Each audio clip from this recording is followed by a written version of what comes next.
የእግዚአብሔር ሰው ሙሴ በሲና ተራራ ከእግዚአብሔር ጋር ከቆየ በኋላ በእግዚአብሔር እጅ የተቀረጹትን የምስክር ጽላቶች ይዞ ወደ ሕዝቡ ዘንድ በሚወርድበት ጊዜ የተመለከተው ትዕይንት በመጽሐፍ ቅዱሳችን ውስጥ እጅግ ልብ ከሚሰብሩ ከሚያሳዝኑ ክስተቶች አንዱ ነው። ለዚህ ሁኔታ ለሕዝቡ አመጽ ማለቴ ነው የእግዚአብሔር የጸጋ ምላሽ ምን እንደሚመስል አብረን እንመለከታለን። በዚያው ወንጌሉ በዚህ ክፍል እንዴት እንደተገለጠ ይህ ክፍል አሻግሮ ጌታችንን ኢየሱስ ክርስቶስን እንዴት እንደሚጠቁም አብረን እናያለን።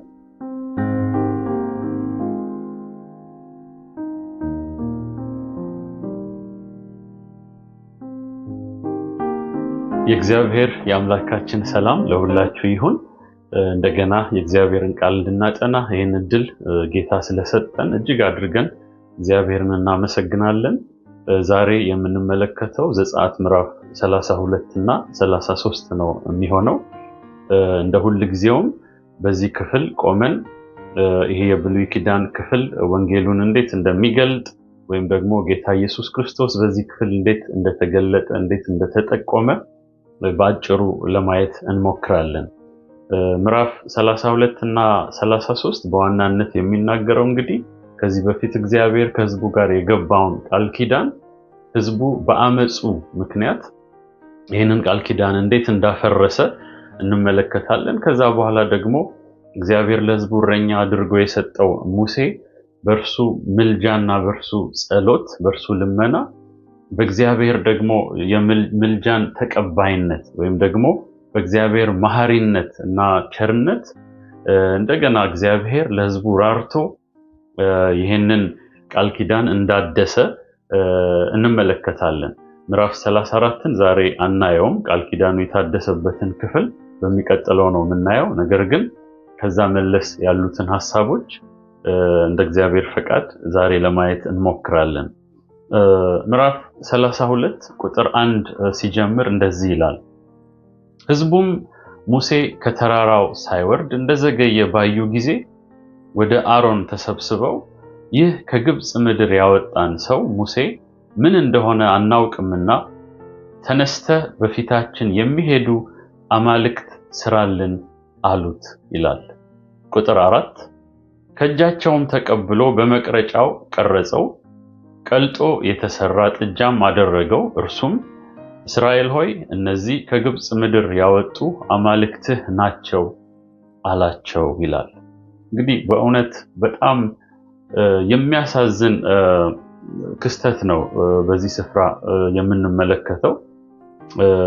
ሙሴ መጽሐፍ ቅዱስ እንደሚነግረን ምዕራፍ 24 ላይ ቁጥር 18 ላይ 40 ቀንና 40 ሌሊት በእግዚአብሔር ዘንድ ቆይቷል። ከእግዚአብሔር እጅ የተቀረጸውን የቃል ኪዳኑን ምስክር የሆነውን ጽላት ይዞ እየተመለሰ ነው። በዚህ መሃል ግን ሕዝቡ መታገስ አልቻለም። እግዚአብሔርን መጠበቅ አልቻለም። ሙሴን መጠበቅ አልቻለም እና ከዚህ የተነሳ ሕዝቡ ሲያምፁ እንመለከታለን። እና በዚህ ስፍራ ምንድነው የሚሉት? ይህ ከግብፅ ምድር ያወጣን ሰው ሙሴ ዘግይቷል ይላሉ። እግዚአብሔር እንዳወጣቸው የታወቀ ነው። ምዕራፍ 20 ላይ ቁጥር 2 ላይ ምንድነው መጽሐፍ ቅዱሳችን የሚነግረን? ዘጸአት ላይ ከግብፅ ምድር ከባርነት ቤት ያወጣሁ እግዚአብሔር አምላክህ እኔ ነኝ ብሏቸዋል። ይህንን ለሕዝቡ እግዚአብሔር አውጇል። ሕዝቡም ያውቃሉ። በድንቅና በተአምራት በተዘረጋች ክንድ እግዚአብሔር ከፈርዖን ባርነት እና አገዛዝ ነጥቆ እንዳወጣቸው ያውቃሉ። ነገር ግን ቀለል አድርገው እንደው ይህንን የማዳንና የትድግና ስራ ለሙሴ ሰጥተው ያ ሰው ዘገየ ብለው ሲናገሩ እንመለከታለን። እግዚአብሔርም በዚሁ ምዕራፍ 32 ላይ ለዚህ ምላሽ የሚመስል ነገርን ሲናገር እናያለን። ቁጥር 7 ላይ ከግብፅ ምድር ያወጣኸው ሕዝብህ ብሎ እግዚአብሔር ይናገራል። እንዲሁ ቁጥር 9 ላይ ደግሞ ይህ ሕዝብ ብሎ ነው የሚገልጠው። ይህንን ሕዝብ ከዚህ በፊት ሕዝቤ ብሎ ነው እግዚአብሔር ስለዚህ ሕዝብ የሚናገረው። ዘጸአት ምዕራፍ 3 ቁጥር 10ን ማየት እንችላለን። ሕዝቤን የእስራኤልን ልጆች ከግብፅ ታወጣ ዘንድ ወደ ፈርዖን እልክሃለሁ ነው የሚለው ብሎ የተናገረው እግዚአብሔር ሕዝቤን የኔን ሕዝብ ታወጣ ዘንድ ብሎ እግዚአብሔር ኦፍ ኮርስ ታዳጊው እርሱ ነው፣ አዳኙ እሱ ነው፣ ከባርነት የሚያወጣው እሱ ነው፣ በክንዱ በኃይሉ የሚያስመልጣቸው እርሱ ነው። ነገር ግን ባሪያውን ሙሴን ተጠቅሞ ይህንን ያደረገ የሰራ እግዚአብሔር ነው። ቅድም እንደተመለከትነው ምዕራፍ 20 ላይ ከግብጽ ከባርነት ያወጣው እኔ ነኝ ብሎ እግዚአብሔር እንደተናገረ እንግዲህ ታስታውሳላችሁ። ምዕራፍ 24 ላይ የቃል ኪዳኑ መጽሐፍ ከተነበበ በኋላ ህዝቡ ሁሉ በአንድነት የተናገሩት ነገር አለ። ምዕራፍ 24 ቁጥር 7 ላይ ምንድነው የሚለው? የቃል ኪዳኑን መጽሐፍ ወስዶ ለህዝቡ አነበበላቸው ይላል ሙሴ። እነርሱም እግዚአብሔር ያለውን ሁሉ እናደርጋለን፣ እንታዘዛለን ብለው ሲናገሩ እንመለከታለን። ምንም እንኳን እንደዚህ ቢሉም ነገር ግን ብዙ ሳይቆዩ ወገኖቼ እግዚአብሔር ምንድነው የሚለው? ይህንን ህዝብ አየሁት ይላል። እዛው ምዕራፍ 32 ቁጥር 8 ቁጥር 9ን ስትመለከቱት ይህንን ህዝብ አየሁት እና ምን ሆኖ አገኘሁት ይላል? አንገተ ደንዳና ህዝብ ነው ብሎ እግዚአብሔር ይናገራል። ቁጥር 8 ላይ ካዘዝኳቸው መንገድ ፈጥነው ፈቀቅ አሉ ይላል። ፈጥነው ብዙ ሳይቆዩ በጥቂት ጊዜ ውስጥ እንታዘዛለን፣ እንከተልሃለን፣ እናደርጋለን፣ የዚህን ህግ መጽሐፍ እንፈጽማለን ባሉ በጥቂት ጊዜ ውስጥ ልባቸው ከእግዚአብሔር ሸፈተ፣ ልባቸው ፈቀቅ አለ፣ ከእግዚአብሔር መንገድ ፈጥነው ዘወር አሉ። እንግዲህ ምዕራፍ 20 ላይ እንደምታውቁት እግዚአብሔር ህግን ሰጥቷል። ከነዚህ ትእዛዛት ምዕራፍ 20 ላይ ቁጥር 3 እና ቁጥር 4 ላይ የተቀመጡትን ትእዛዛት እዚሁ ህዝቡ ሲያፈርስና ሲሰብር እንመለከታለን።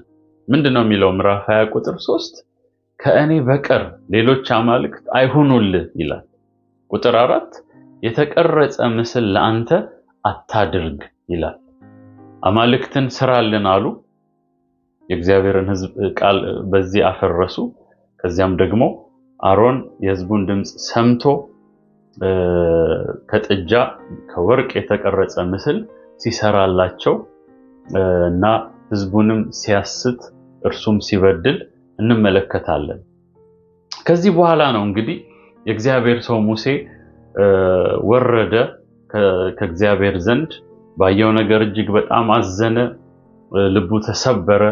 ከጌታ የተቀበለውን ጽላት ሁሉ በቁጣ እስከሚሰብር ድረስ ቁጥር 19 ላይ ስንመለከት እስከዚያ ድረስ ልቡ ተሰበረ፣ በቁጣ ተሞላ እና ከዛ በኋላ ግን ሙሴ ያደረገው ነገር ምንድነው? ወደ መልጃና ወደ ጸሎት እግዚአብሔርን ወደ መለመን ፊቱን ወደ መፈለግ ነው የሄደው። በእነዚህ 2 እና 3 ምዕራፎች ውስጥ 4 ጊዜ በእግዚአብሔር ፊት ሲወድቅና ሲለምን እንመለከተዋለን። እባክህ ይህንን ህዝብ ምህረት አድርግ፣ ይህንን ካላደረክ የኔንም ስም ከመዝገብ ሰርዝ እስከሚል ድረስ በእግዚአብሔር ፊት በልመና ሲወድቅ እንመለከታለን። 2 ነገር ነው የሚለምነው። አንደኛ ምህረት ነው፣ ህዝብህን ማር፣ ምህረት አድርግ የሚል ልመና ነው። ሁለተኛው ደግሞ ህልውና ከኛ ጋር ይሁን፣ ወደምትወስደን ወደ ተስፋይቱ ምድር አንተ ካልሄድክ እኛም ብቻችንን አትተወን፣ ያንተ ህልውና ያንተ አብሮነት ከኛ ጋር ይሁን የሚል ነው። ስለዚህ አንዱ የምህረት ልመና ነው። ሁለተኛው ደግሞ የህልውና ልመና ነው። እንግዲህ እግዚአብሔር የሰውን ልጆች የባረከው በዚህ በረከት ነው። ምህረት ካደረገና ከራሱ ጋር ካስታረቀ በኋላ የሰጠን ትልቁ ስጦታ፣ ትልቁ መንፈሳዊ ስጦታ የእርሱን ህልውና ነው፣ የእርሱን አብሮነት ነው። የሙሴም ልመና በእነዚህ 2 አንኳር ጉዳዮች ላይ ያጠነጠነ ነው እና እግዚአብሔር በዚህ ልመና ውስጥ እንግዲህ ሙሴ 4 ጊዜ ያክል ሲለምን ደጋግሞ የሚጠቀመው አንድ ቃል አለ። ወደ 5 ጊዜ ያክል የተጠቀመው አንድ አገላለጽ አለ። እርሱ ምንድነው? በፊትህ ሞገስ አግኝቼ ከሆነ፣ በአንተ ዘንድ ሞገስ ካገኘው። የሞገስ ልመና ነው። በእግዚአብሔር ፊት ተቀባይነትን ለማግኘት ሞገስ ማለት እንግዲህ ግሬስ ማለት ነው፣ ጸጋ ማለት ነው። የማይገባን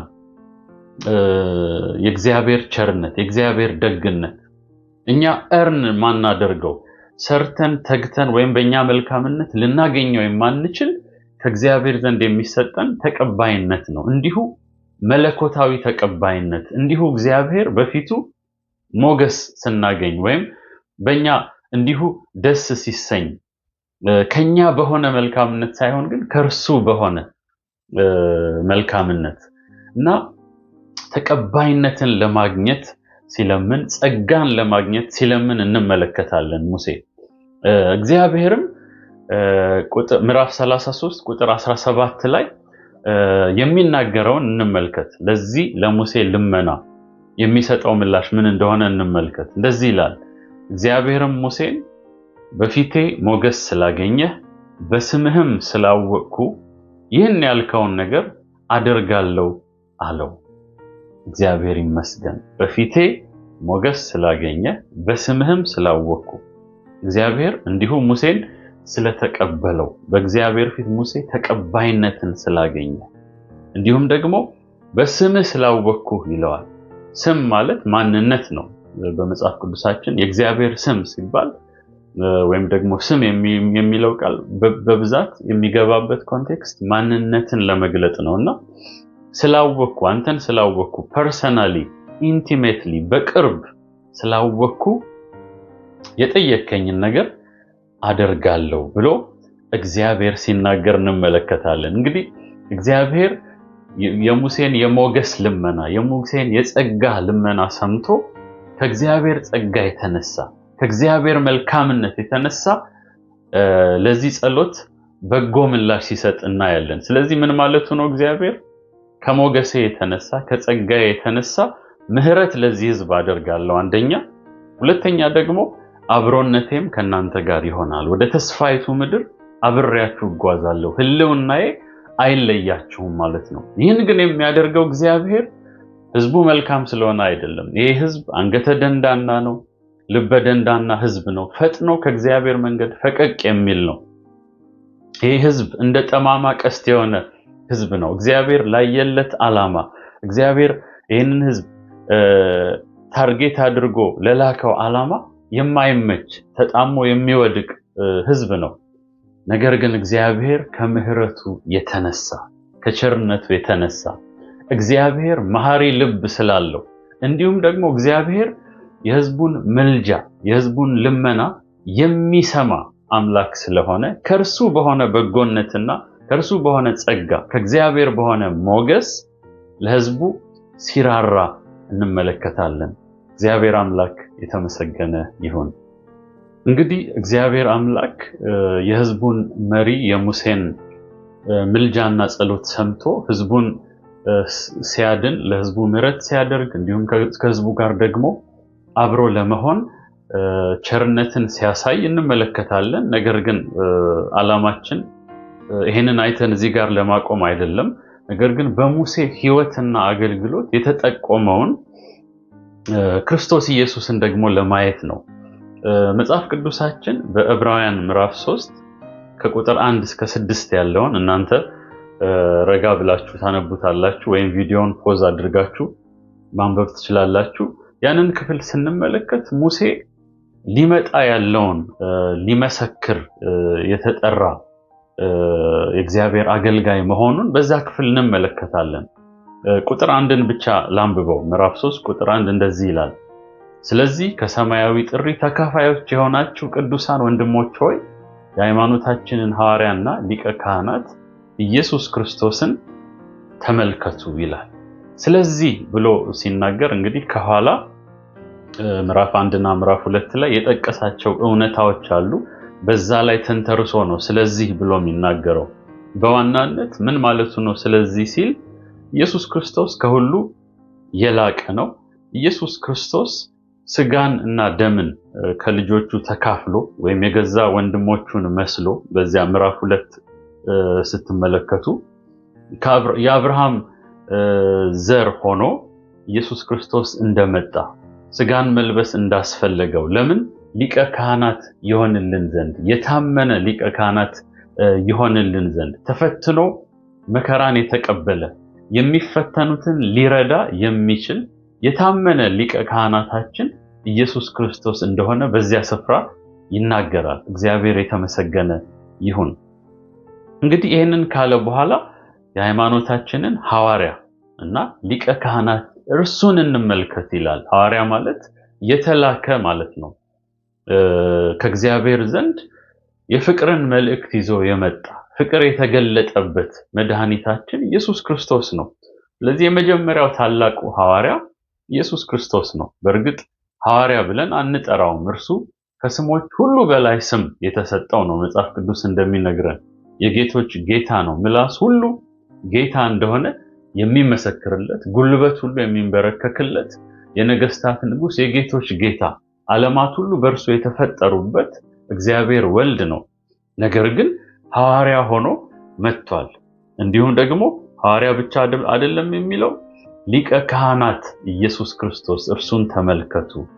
እኛን ወክሎ ደግሞ ስጋን ለብሶ ወንድሞቹን መስሎ ከስጋና ከደም ተካፍሎ በእግዚአብሔር ፊት የቆመልን ያስታረቀን፣ በደሙ ኃጢአታችንን ያጠበ መልሶ ወደ እግዚአብሔር ሕልውና ያስገባን እንደሆነ ይህንን ይናገራል። እንግዲህ የሙሴ አገልግሎት ቤዚካሊ ሁለት ነው። የሙሴ ሚና አንድ ከእግዚአብሔር ዘንድ መልእክትን ወደ ህዝቡ ያመጣ፣ እንዲሁም ደግሞ ዛሬ እንዳየነው ህዝቡን ወክሎ በእግዚአብሔር ፊት ይማልዳል፣ ህዝቡን ከእግዚአብሔር ጋር ያስታርቃል፣ አስታርቋል።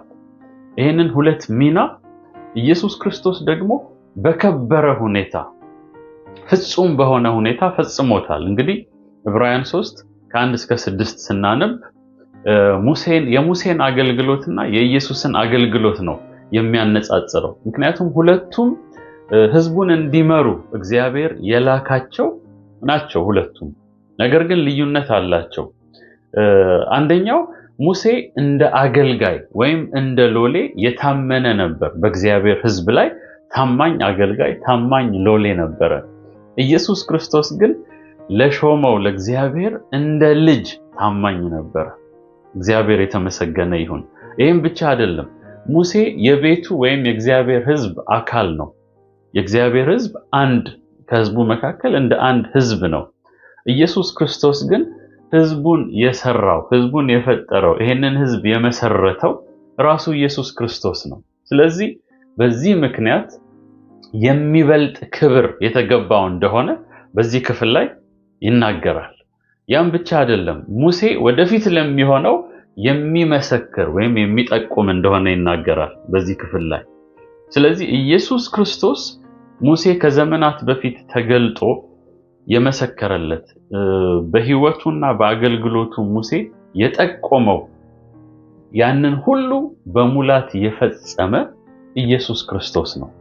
እግዚአብሔር የተመሰገነ ይሁን። ስለዚህ የሙሴ አገልግሎትና ህይወት ፐርፌክት የሆነ ፉልፊልመንት፣ ፍጹም የሆነ ፈጻሚው ኢየሱስ ክርስቶስ ነው። በህይወቱ በሞቱና በትንሳኤው ያንን አድርጓል።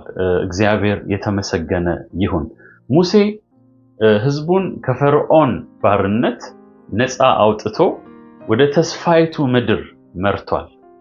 ኢየሱስ ክርስቶስ ግን ህዝቡን ከዲያብሎስ ባርነት፣ ከኃጢአት ባርነት እንዲሁም ከዘላለም ሞት አውጥቶ ወደ ዘላለም እረፍት አስገብቷል። የዘላለምን ህይወት በር ከፍቶ በዚህ ጎዳና ህዝቡን መርቷል ወደ ዘላለም ህይወትና እረፍት። እግዚአብሔር የተመሰገነ ይሁን። ይህንን ሲያደርግ ራሱ መስዋዕት ሆኖ ጸጋን ይዞ መጥቶ፣ እንግዲህ እግዚአብሔር ቃል ዮሐንስ ወንጌል ላይ ምንድነው የሚለው? ህግ በሙሴ ተሰጥቶ ነበረ፣ ጸጋና እውነት ግን በኢየሱስ ክርስቶስ ሆነ ይላል። እግዚአብሔር የተመሰገነ ይሁን። ጸጋን ያመጣልን፣ ምህረትን ያመጣልን፣ ሞገስን ያመጣልን ራሱ መስዋዕት የሆነልን እና ወደ ዘላለም ህይወት ያሻገረን፣ ከድቅድቅ ጨለማ ወደሚደነቅ ብርሃን ያስገባን ኢየሱስ ክርስቶስ ስሙ ለዘላለም የተመሰገነ ይሁን። እንግዲህ ሙሴ ሞገስ ስጠኝ ብሎ ቅድም እንደተመለከትነው በሚለምንበት ጊዜ እግዚአብሔር ሞገስን ሰጥቶታል። በፊቱ ተቀባይነትን አግኝቷል ሙሴ። ጌታ ይመስገን። እንደ አገልጋይ ነው ግን ይሄ የሆነው፣ እንደ እግዚአብሔር ህዝብ አገልጋይ። ነገር ግን ጌታ ኢየሱስ እንደ እግዚአብሔር ልጅ፣ እንደ እግዚአብሔር ህዝብ ገዢ፣ እንደ እግዚአብሔር ህዝብ ባለቤት፣ እንደ ጌታ ደግሞ ሞገስን አግኝቷል። የማቴዎስ ወንጌል ምዕራፍ 17 ላይ እንደምታውቁት ጌታ ደቀ መዛሙርቱን ይዞ ወደ ተራራ በወጣ ጊዜ ፊቱ ተለወጠ፣ ልብሱም ነጭ ሆነ። የክርስቶስ ኢየሱስ ክብር ተገለጠ በዚያ ተራራ ላይ እና በዚያ ሙሴና ኤልያስ ተገልጠው ከኢየሱስ ክርስቶስ ጋር ይነጋገሩ ነበር ይላል እና የእግዚአብሔር ድምፅ ከሰማይ አስተጋባ። ምን የሚል ድምፅ? በእርሱ ደስ የሚለኝ የምወደው ልጄ ይሄ ነው፣ እርሱን ስሙት የሚል ድምፅ መጣ። ጌታ ኢየሱስ ክርስቶስ እንደ ልጅ በእግዚአብሔር ፊት ሞገስ አግኝቷል። በእርሱ ደስ የሚለኝ ይሄንን ስሙት። እንግዲህ ሙሴ ባለበት በዚያ ስፍራ ያ የእግዚአብሔር ድምፅ መምጣቱ ትልቅ ትርጉም አለው። አሁን አዲስ ክብር እንደመጣ፣ የሚበልጥ ክብር እንደመጣ፣ የሚበልጥ ልጅ እና ጌታ እንደመጣ፣ ህዝቡን የሚያሻግር፣ ህዝቡን የሚያስታርቅ፣ ለህዝቡ የሚማልድ እንደመጣ ሁሉ እርሱን ሊሰማው የተገባ እንደሆነ በእግዚአብሔር ፊት ደግሞ በሙላት ሞገስ ያገኘ እግዚአብሔር ልብ ያረፈበት እግዚአብሔርን በፍጹም የሚያስደስት የእግዚአብሔር ልጅ እግዚአብሔር ወልድ መገለጡን በዛ ስፍራ እንመለከታለን። እንግዲህ የሙሴ ምልጃ ጊዜያዊ ነው፣ በረከቱም ጊዜያዊ ነው። ለጊዜው ህዝቡን ወደ ተስፋይቱ ምድር የሚያሻግር ለህዝቡ ምህረት የሚያስገኝ ነበረ። ኢየሱስ ክርስቶስ ግን ምልጃ መጽሐፍ ቅዱስ እንደሚነግረን ዕብራውያን ምዕራፍ 7 ቁጥር 24 እና 25ን ስትመለከቱ የእርሱ ክህነት ዘላለማዊ እንደሆነ ይናገራል። እንዲሁም ደግሞ ምን ይላል? ስለ እነርሱም ሊያማልድ ዘወትር በህይወት ይኖራል ይላል። ዘወትር በህይወት ይኖራል። ስለዚህም ደግሞ በእርሱ ወደ እግዚአብሔር የሚመጡትን ፈጽሞ ሊያድናቸው ይችላል። ፍጹም የሆነ ድህነት በክርስቶስ ኢየሱስ ወደ እግዚአብሔር ለሚመጣ ሁሉ ይሰጣል። ፍጹም የሆነ መታረቅ ከእግዚአብሔር ጋር፣ ፍጹም የሆነ መዳን፣ ዘላለማዊ የሆነ ድህነት፣ ዘላለማዊ ህይወት በእርሱ ይገኛል። እግዚአብሔር የተመሰገነ ይሁን። በዚህ ክፍል ላይ ሙሴ ሌላም ጸሎት አለው፣ ሌላም የውስጥ ጩኸት አለው። እንግዲህ እግዚአብሔርን ደግሞ ደጋግሞ በፊቱ ሞገስ ያገኝ ዘንድ፣ በእርሱ ዘንድ ሞገስ ያገኝ ዘንድ ሲለምን ተመልክተናል። እግዚአብሔርም በፊቴ ሞገስ አግኝተሃል ብሎ ጸጋውን ሲያሳየው ተመልክተናል። ምዕራፍ 33 ቁጥር 18 ላይ እንደዚህ ይላል፣ እባክህ ክብርህን አሳየኝ አለ ይላል። የሙሴ ሌላው ትልቁ ጸሎት ይሄ ነው በእግዚአብሔር ፊት። የሙሴም ብቻም ሳይሆን በብሉይ ኪዳን ትልቁ ጸሎት፣ የአባቶች ጥማት ይሄ ነበረ። የዳዊትን ጸሎት የተመለከትን እንደሆነ መዝሙር 27 ላይ አንዲት ጥያቄ አለችኝ፣ አንድ መሻት አለኝ ይላል። ይሄ ምንድነው? በእግዚአብሔር ቤት ይኖር ዘንድ የእግዚአብሔርን የክብሩን ውበት አይ ዘንድ ብሎ ዳዊት ያንን ይጸልያል። ኢንፋክት የሰው ሁሉ ዲፕ የሆነ ጥልቅ የሆነ ጥያቄ፣ የልብ መሻት ይሄ ነው፣ እግዚአብሔርን ማየት፣ የእግዚአብሔርን ክብር ማየት። እንግዲህ ሙሴ ከዚህ በፊት ደጋግሞ የእግዚአብሔርን ክብር አይቷል። ከምዕራፍ 19 ጀምሮ ስንመለከት በሲና ተራራ የእግዚአብሔር ክብር ሲገለጥ፣ ምዕራፍ 24 ላይ የእግዚአብሔር ክብር በደመና ተገልጦ ሙሴን እንደውም እግዚአብሔር ወደ ደመናው አስገብቶ 40 ቀንና 40 ሌሊት ከእርሱ ጋር ሲያሳልፍ፣ እንደገና እግዚአብሔር ሙሴን የገለጠበትን መንገድ ዘጸአት ላይ ስንመለከት ለምሳሌ ምዕራፍ 33 ቁጥር 11 ላይ ምን ይላል? እግዚአብሔርም ሰው ከባልንጀራው ጋር እንደሚነጋገር ፊት ለፊት ከሙሴ ጋር ይነጋገር ነበር ይላል። እንግዲህ በዚህ ደረጃ ሙሴ ለእግዚአብሔር የቅርብ ሰው ነበር፣ እንደ ባልንጀራ እስኪነጋገር ድረስ የእግዚአብሔርን ክብር ያየ ሰው ነው። ነገር ግን አሁንም አልረካም። ይበልጥ የእግዚአብሔርን ክብር፣ የእግዚአብሔርን ሕልውና ይናፍቃል፣ ይጠማል። ይሄ የእግዚአብሔር ሰው በዚህ ቦታ ላይ ሙሴ የሚጠይቀው ከዚህ በፊት የተለማመደውን የእግዚአብሔርን ክብር አይደለም። እግዚአብሔርን በሙላት ለማየት፣ የእግዚአብሔርን ፉል ኤሰንስ ሁለንተናውን ለማየት ነው የሙሴ ናፍቆት። በዚህ ስፍራ ሁለንተናዊ ማንነትህን አሳየኝ፣ በሙላት አንተነትህን ግለጥልኝ፣ አንተን ልይ፣ ግርማህን ልይ፣ ቅድስናህን ልይ፣ የአንተን ሕልውና በሙላት ማየት እፈልጋለሁ በአይኔ። ይሄ ነው የሙሴ ልመና። ነገር ግን እግዚአብሔር አምላክ የሚመልስለት መልስ አለ። እዚያው ክፍል ላይ ቁጥር 20 እና ቁጥር 23ን ስንመለከት ሰው እኔን አይቶኝ በሕይወት ሊኖር ስለማይችል ሰው እኔን አይቶ አይድንምና ፊቴን ማየት አትችልም ይለዋል። ቁጥር 23 ጀርባዬን ታያለ ፊቴን ግን አታይም ብሎ እግዚአብሔር ይህንን ይመልስለታል። ይልቁንም ቁጥር 19 ላይ ለዚህ ለክብር ልመና እግዚአብሔር የሚሰጠው ምላሽ ምንድነው? እግዚአብሔርም እኔ መልካምነቴን ሁሉ በፊት አሳልፋለሁ፣ የእግዚአብሔርንም ስም በፊት አውጃለሁ፣ ይቅር የምለውን ይቅር እላለሁ፣ የምምረውንም እምራለሁ ብሎ እግዚአብሔር ይህንን ሲናገር እንመለከታለን። እንዴት ነው ለሙሴ እግዚአብሔር ክብሩን ሊገልጥለት የወደደው? ማንነቱን በማወጅ ስሙን በማወጅ መልካምነቱን በማወጅ መሐሪነቱን ይቅርባይነቱን በማወጅ ምዕራፍ 34 ላይ ከ5 እስከ 7 ስንመለከት እግዚአብሔር ስሙን በሙሴ ፊት ያውጃል። እግዚአብሔር መሐሪ፣ እግዚአብሔር ሞገስ ያለው፣ እግዚአብሔር ቸር፣ እግዚአብሔር ይቅርባይ፣ እግዚአብሔር ደግሞ እንዲሁ የፍትህ አምላክ መሆኑን ኃጢአተኛውን ሳይቀጣ እንደማይተው የፍትህ አምላክ መሆኑንም ደግሞ በዚያ ስፍራ ይናገራል።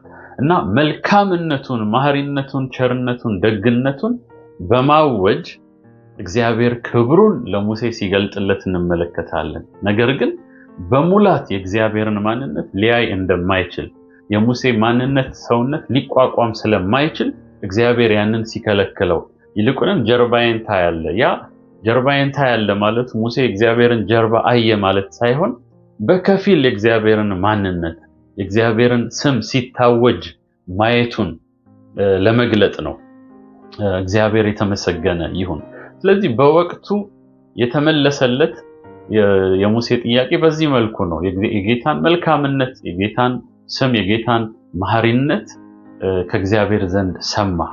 ይሄ የእግዚአብሔር ክብር መገለጥ ነው። ጌታ ይመስገን። በኋላ ግን ሁላችንም እንደምናውቀው ቅድምም እንደጠቀስኩላችሁ ሉቃስ ወንጌል ምዕራፍ 9 ላይ ሄደን ስንመለከት ከ28 እስከ 32 እግዚአብሔር ጴጥሮስንና ዮሐንስን ያዕቆብን ይዞ ወደ ተራራው በወጣ ጊዜ እንግዲህ በዚያ የጌታ ኢየሱስ ክብር ተገልጧል። ፊቱ ተለወጠ፣ ልብሱም ነጭ ሆነ፣ በብርሃን ተሞላ። ያኔ ኤልያስና ሙሴ ከኢየሱስ ጋር ይነጋገሩ ነበር። በዚያን ወቅት ምን ይላል እግዚአብሔር ቃል? ጴጥሮስና አብረውት የነበሩት ክብሩን አዩ ይላል። የኢየሱስ ክብር ተገለጠ። ተመልከቱ፣ ሙሴም ሆነ ሌሎች አባቶች የናፈቁት የእግዚአብሔር ክብር በሙላት የተገለጠው መቼ ነው ቢባል በኢየሱስ ክርስቶስ ነው። አዲስ ብሉይ ኪዳን ሲናፍቀው የነበረው ነገር ግን በብሉይ ኪዳን በከፊል የተገለጠው የእግዚአብሔር ክብር በሙላት የተገለጠው እግዚአብሔር ወልድ በሆነው በክርስቶስ ኢየሱስ ነው። ጌታ የተመሰገነ ይሁን። ስለዚህ የሙሴ ያኔው ጸሎት የተመለሰው አሁን ኢየሱስን ክብሩን ባየ ጊዜ ነው፣ ፊቱን ባየ ጊዜ ነው። ያኔ ፊቱን ሊያይ አልቻለም ነበረ። ጌታ የተመሰገነ ይሁን። ዮሐንስ በወንጌሉ ሲናገር ምዕራፍ 1 ቁጥር 14 ላይ ምንድነው የሚለው? ቃል ሥጋ ሆነ ጸጋንና እውነትንም ተሞልቶ በእኛ አደረ፣ አንድም ልጅ ከአባቱ ዘንድ እንዳለው ክብር የሆነውን ክብሩን አየን ይላል። የእግዚአብሔር ክብር በኢየሱስ ተገልጦ አየን ይላል። እዛው አለፍ ብሎ ቁጥር 18 ላይ የሚናገረው ነገር አለ። መቼም ቢሆን እግዚአብሔርን ያየ ማንም የለም ይላል። ነገር ግን በእግዚአብሔር እቅፍ ያለው አንድያ ልጁ እርሱ ምን አደረገው? ተረከው ወይም ገለጠው። እግዚአብሔርን ማንም አላየም።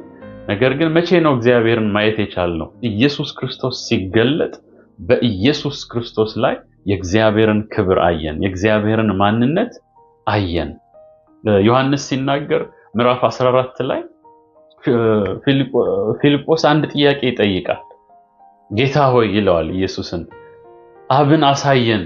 አብን አሳየንና ያ ይበቃናል ብሎ ይጠይቀዋልና ጌታ ኢየሱስ እንዴ እስካሁን ከናንተ ጋር አብሬ ስመላለስ እንዴት አላወቃችሁኝም? እንዴት አላወቅኝም? እኔን ያየ እኮ አብን አይቷል ይላል። ጌታ የተመሰገነ ይሁን። ኢየሱስ የእግዚአብሔር ክብር ማሳያ ነው። የእግዚአብሔር ክብር በሙላት የመለኮት ማንነት በሙላት የተገለጠው በኢየሱስ ክርስቶስ ነው። እግዚአብሔር ይመስገን። ጳውሎስ ለቆላሲስ ሰዎች ሲናገር ምን ይላል? እርሱ የማይታይ አምላክ ምሳሌ ነው። የማይታየውን አምላክ ያየነው በእርሱ ነው ማለቱ ነው። ጌታ የተመሰገነ ይሁን። ዕብራውያን ምዕራፍ 1 ላይ ምን ይላል? እርሱ የክብሩ መንጸባረቅና የባህሪው ምሳሌ ነው። በሙላት የእግዚአብሔር ክብር የተንጸባረቀው የተገለጠው በኢየሱስ ክርስቶስ ነው። ጌታ የተመሰገነ ይሁን። የእግዚአብሔርን ባህሪና ማንነት ስሙን በሙላት የተገለጠው በማን ነው? በኢየሱስ ክርስቶስ ነው። ጌታ ይመስገን። ጳውሎስ ለቆሮንቶስ ሰዎች ሲናገር ያ ለሙሴ የተከለከለው ፊቴን አታይም ብሎ እግዚአብሔር የከለከለው ፊት በማን እንደተገለጠ ግልጽ አድርጎ ይነግረናል። ሁለተኛ ቆሮንቶስ ምዕራፍ 4 ቁጥር 6 እንደዚህ ይላል፣ በክርስቶስ ፊት የእግዚአብሔርን የክብሩን ዕውቀት ብርሃን እንዲሰጥ በልባችን ውስጥ የበራ በጨለማ ላይ ብርሃን ይብራ ያለ እግዚአብሔር ነው። ሃሌሉያ! ክብር ለእግዚአብሔር ይሁን። በክርስቶስ ኢየሱስ ፊት የእግዚአብሔር ክብር ተገልጧል። የወንጌሉ ክብር ተገልጧል። ጌታ የተመሰገነ ይሁን። ኢየሱስን ያየን እግዚአብሔርን አይተነዋል። ጌታ የተመሰገነ ይሁን። በእምነት ያየን ማለቴ ነው። እግዚአብሔር ይመስገን። እንግዲህ በዘመን ፍጻሜ አዲሲቱ ኢየሩሳሌም ተሸልማ ስትወርድ በአዲስ ሰማይና በአዲስ ምድር በዚያን ወቅት እግዚአብሔር በከተማዋ ብርሃን ሆኖ ሲገለጥ፣ በጉም ደግሞ መብራቷ ሆኖ ሲገለጥ መጽሐፍ ቅዱስ እንደሚነግረን ያን ጊዜ የእግዚአብሔር ቃል ምን ይላል? ራእይ ምዕራፍ 22 ላይ ቁጥር 3 ላይ ምን ይላል? ባሪያዎቹም ያመልኩታል ፊቱንም ያዩታል ይላል። እግዚአብሔር የተመሰገነ ይሁን።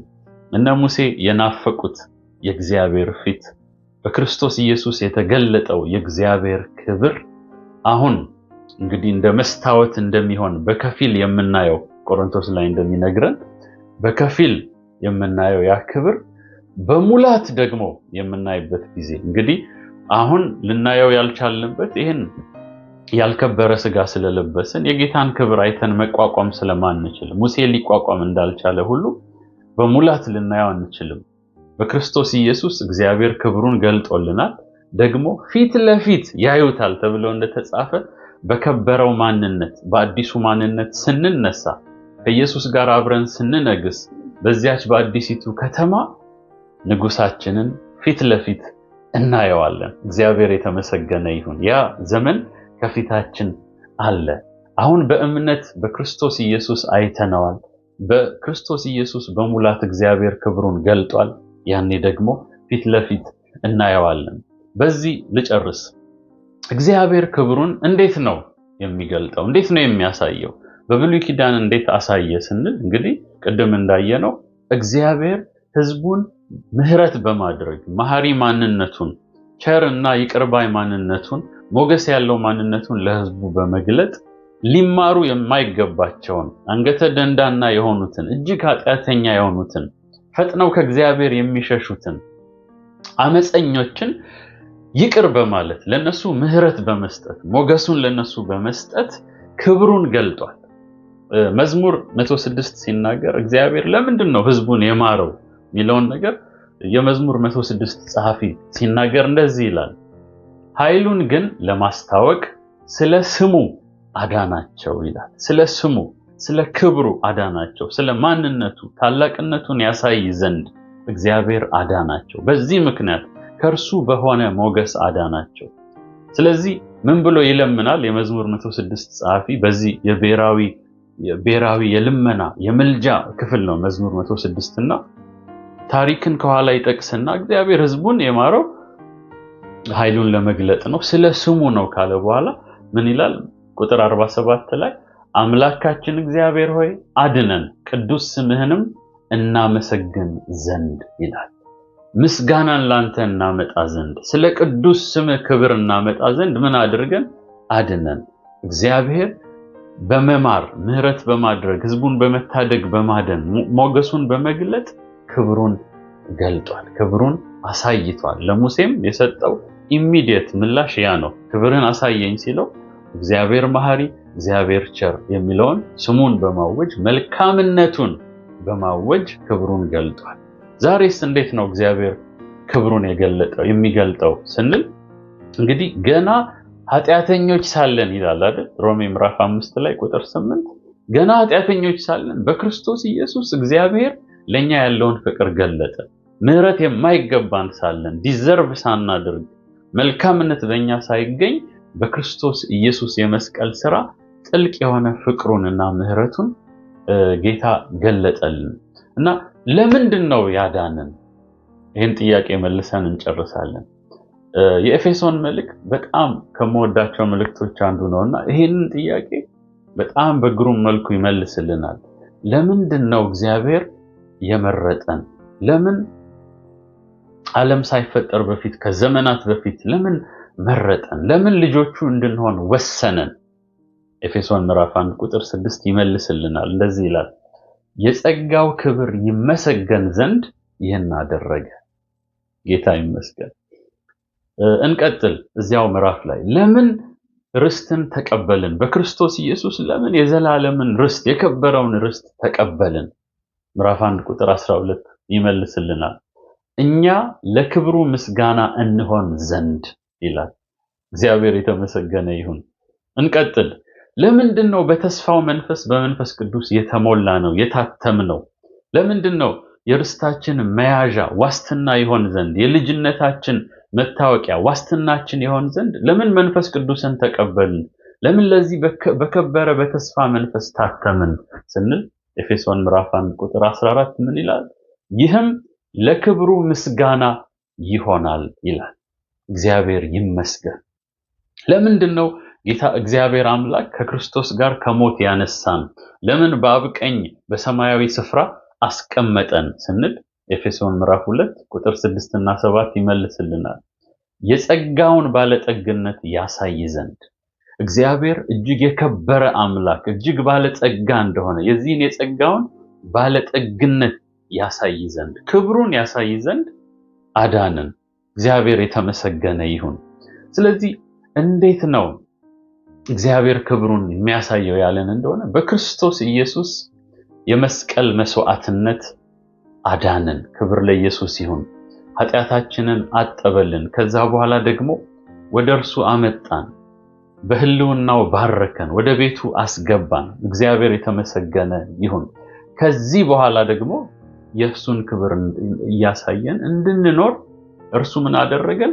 ከጨለማ ወደ ብርሃን አስገባን። ያንን ነው የሚለን አንደኛ ጴጥሮስ ምዕራፍ 2 ላይ ቁጥር 9 ላይ ሲናገር ምንድነው የሚለው? እናንተ ግን ከጨለማ ወደሚደነቅ ብርሃኑ የጠራችሁን የእርሱን በጎነት እንድትናገሩ የተመረጠ ትውልድ፣ የንጉሥ ካህናት፣ ቅዱስ ሕዝብ፣ ለርስቱ የተለየ ወገን ናችሁ ይላል።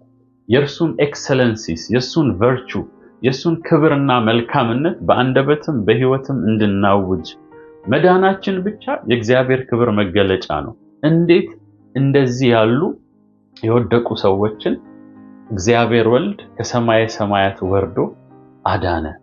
ይሄ ምህረቱ እንዴት ተገለጠ? የእግዚአብሔር ክብር ይታይ ዘንድ፣ ባለጠግነቱ ይታይ ዘንድ። ኢንፋክት ኤፌሶን 3 ቁጥር 10 ላይ ምንድነው የሚነግረን?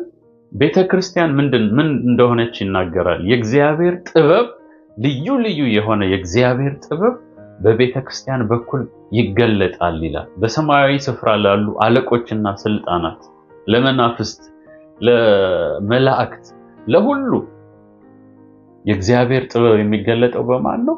በቤተክርስቲያን ነው። በክርስቶስ አምነው በዳኑ በአማኞች ነው። ጌታ ይመስገን። እኛ ልክ እንደ የእግዚአብሔር ክብር የሚገለጥብን ቲያትር ነን። የእግዚአብሔር ክብር ዲስፕሌይድ የሚሆነው የሚታየው ለፍጥረት ሁሉ እኛ በክርስቶስ ኢየሱስ አምነን በዳንን የእርሱ ጸጋና ምሕረት በተገለጠብን በእኛ ነው። የእግዚአብሔር ክብር በዚህ ነው የሚገለጠው። እግዚአብሔር የተመሰገነ ይሁን። ስለዚህ እግዚአብሔር አምላካችን በአዲስ ኪዳን በብሉይ ኪዳን አባቶች ሲመኙት የነበረውን ሊያዩት ይጓጉ የነበረውን ክብሩን በሙላት በክርስቶስ ኢየሱስ ገልጧል። በክርስቶስ ውስጥ በተገለጠው የማዳን ስራ የእግዚአብሔር ፍቅር የእግዚአብሔር ምሕረት በሙላት ተገልጦ እኛን አድኖናል። እግዚአብሔር ይመስገን። ነገር ግን ዛሬም ጌታን ክብሩን እንዲያሳየን እንጸልያለን። ሙሴ በጸለየበት አውድ ሳይሆን እኛ ስንጸልይ የበለጠ የእግዚአብሔር ክብር የሆነውን ኢየሱስን እንድናውቀው ዛሬ ካወቅነው ይልቅ ነገ እንድናውቀው በዘመናችን ሁሉ የበለጠ እያወቅነው እንድንሄድ ጳውሎስ እንደጸለየ ክርስቶስ ኢየሱስን አውቀው ዘንድ የትንሣኤውን ኃይል አውቀው ዘንድ እመኛለሁ ብሎ እንዳለ የኛም ምኞትና ጸሎት ይሄ መሆን አለበት። በክርስቶስ ኢየሱስ የተገለጠውን የእግዚአብሔርን የክብር ወንጌል የእግዚአብሔርን ክብር ስንመለከት ዛሬም እንዳየነው የሃይማኖታችንን ሐዋርያና ሊቀ ካህን የሆነውን ኢየሱስን ተመልከቱ እንደሚል እርሱን ስንመለከት በእርሱ ክብር በእርሱ ህልውና ውስጥ ስንሆን ጌታ በቃሉ እንደተናገረ የጌታን መልክ እንመስል ዘንድ ከክብር ወደ ክብር እንለወጣለን ይላል። የእግዚአብሔር ክብር የኢየሱስ ህልውና ኢየሱስን ማወቅ ትራንስፎርም ያደርገናል በጌታ መንፈስ ኃይል። ጌታ የተመሰገነ ይሁን። ዛሬ ይሄን ያህል ካየን ይበቃናል። በሚቀጥለው ደግሞ ጌታ ቢፈቅድ ምዕራፍ 34ን እንመለከታለን። የእግዚአብሔር ሰላምና ጸጋ ይብዛላችሁ። መልካም ጊዜ